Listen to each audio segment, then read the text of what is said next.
এটা কি আপনার হাতেই থাকবে? আজকে দেখলাম যে অ্যাওয়ার্ড অনুষ্ঠানে আসছে। আসলে কি উপলক্ষে আসা? আপনি কি অ্যাওয়ার্ড ইনভিটেশন পেয়েছেন? না, এবার নমিনেশন পাইনি তো কি হয়েছে, ইনশাল্লাহ নেক্সট বার পাবো ইনশাল্লাহ। আর এবার হচ্ছে অ্যাজ এ কন্টেন্ট ক্রিয়েটর হিসেবে পার্টিসিপেট করলাম, এটাতে ইনভাইটেড ছিলাম, তো এর জন্য আসা। আসলে আপনি কি একজন কন্টেন্ট ক্রিয়েটর নাকি মডেল? আমি বোথ, দুইটাই। ফার্স্ট অফ অল আমার পরিচয় প্রথম যেটা সেটা হচ্ছে as a content creator, biker, যেটা সবাই আমাকে চিনে অ্যান্ড পছন্দ করে। দেন হচ্ছে মডেলিংয়ের সাথে একটু অ্যাড করলাম, দেখলাম একটু ট্রাই করি, বাট হ্যাঁ ঠিক আছে, যত যাই করি ফার্স্ট অফ অল আমার ফার্স্ট থিং থাকে হচ্ছে কন্টেন্ট ক্রিয়েশন, ওটাকে মাথায় রেখে দেন হচ্ছে মডেলিংটা করা হচ্ছে।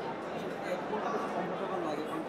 Content creator, sorry, modelling. Content creator.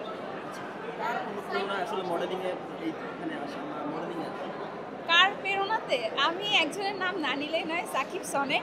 তো ভাইয়াকে দেখে আমার ইন্সপায়ার। তো উনি আমাকে অনেক বেশি মানে বলে যে তোমাকে দিয়ে হবে, তুমি ট্রাই করো। আমি লাস্টে একটা বিউটি কন্টেস্টে পার্টিসিপেট করেছিলাম, সেখানে ফাইনালিস্টে ছিলাম। তো ভাইয়াকে আমি অনেক বেশি থ্যাংক ইউ দিব আমাকে মডেলিং ইন্ডাস্ট্রিতে অ্যাড করার জন্য। আচ্ছা, আপনি একজন বাইকার, আসলে বাংলাদেশে কোথায় কোথায় ট্যুর দেওয়া হয়েছে, কতটা ডিস্ট্রিক্টে ট্যুর দিয়েছেন? বাংলাদেশে অলমোস্ট 38 ডিস্ট্রিক্ট কমপ্লিট, আর বাকিগুলোতে যাওয়া হয়নি, অবশ্যই ফিউচারে যাব।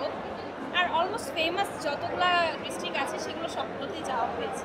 আচ্ছা, বাইকে তো ট্যুর দেওয়া হয়েছে বললেন তো অনেক ডিস্ট্রিক্ট, আসলে কোনো কখনো কি দুর্ঘটনার শিকার হয়েছেন বা ট্যুর দিতে গিয়ে? হ্যাঁ অবশ্যই, আমি 1 বছর টানা রাইড করার পরে গিয়ে 1 বছর পরে একটা অ্যাক্সিডেন্ট করেছিলাম। ওটা ছিল আজকে থেকে 8-9 মাস আগে। তো ওই অ্যাক্সিডেন্টের পর আমার ফ্যামিলি থেকে টোটালি আমাকে বাইক ধরতে দেওয়া হয়নি। তো আস্তে আস্তে আমি বললাম না, আমি ঠিক আছে, রিকভার করার পরে দেন আমি আবার বাইকটা স্টার্ট করি, বাট এখন একটু কম। সর্বোচ্চ একদিনে কত কিলোমিটার রাইড করেছেন? সর্বোচ্চ কত কিলো? এটা 140-50। 40-50। কোথায় গিয়ে সর্বোচ্চ দিন থাকা হয়েছে ট্যুরে গিয়ে?